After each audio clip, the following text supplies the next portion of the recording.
Home Depot, the big scam corporation.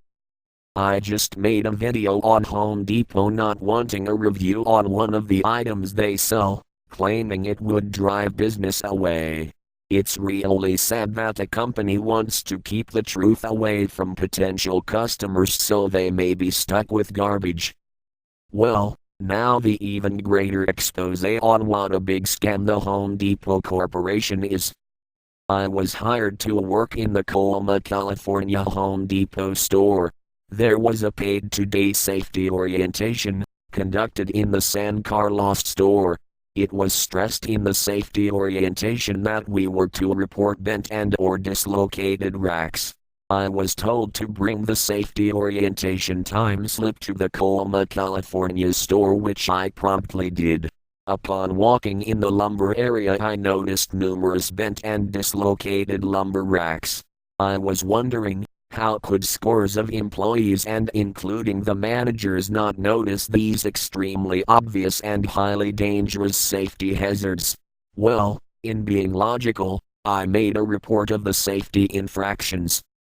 And now you will hear what happened as a result. I was immediately terminated for reporting the safety violations. I discovered why soon after.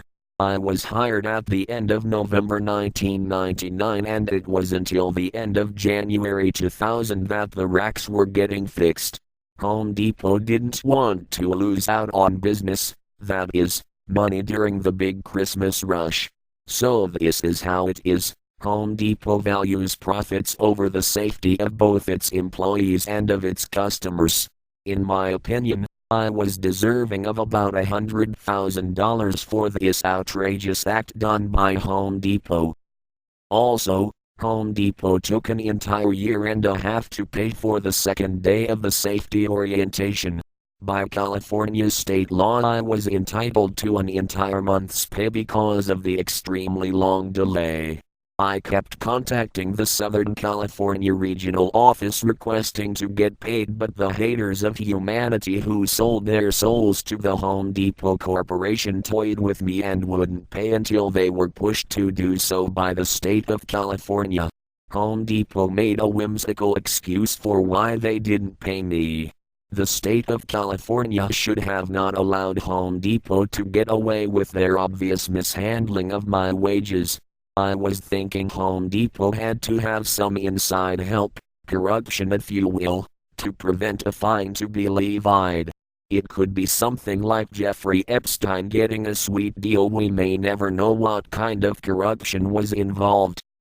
It doesn't end here either. Because of the wonderful guy I am, I did contracting for free to ridiculously low prices to friends and family, not as an ordinary business. I was going to quite a few hardware stores besides Home Depot, but it was only in Home Depot that I noticed many more safety violations. In the San Carlos, California store, an employee was making donuts with a forklift and nearly hit me. Making donuts is the term applied when a piece of equipment, often a forklift, is driven fast and made to go in circles. In the San Rafael, California store, I noticed some safety issues with the racks. I got the attention of the store manager and showed him. I pressed him by asking how could all the employees not notice the safety concern. It's as if all the employees knew better to not report safety violations, else lose their job. Of course, I wasn't given a salient response. In the Rohnert Park, California store, I saw a Home Depot employee cut pressure-treated wood for a customer. I immediately brought this up to the management, and of course they quickly went into their cover-up. It was forbidden for the store to cut pressure-treated lumber, so it makes one wonder why it was done.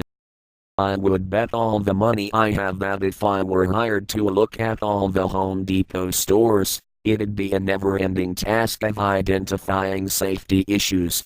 Home Depot simply cannot get its act together, and in doing so, it tramples on others.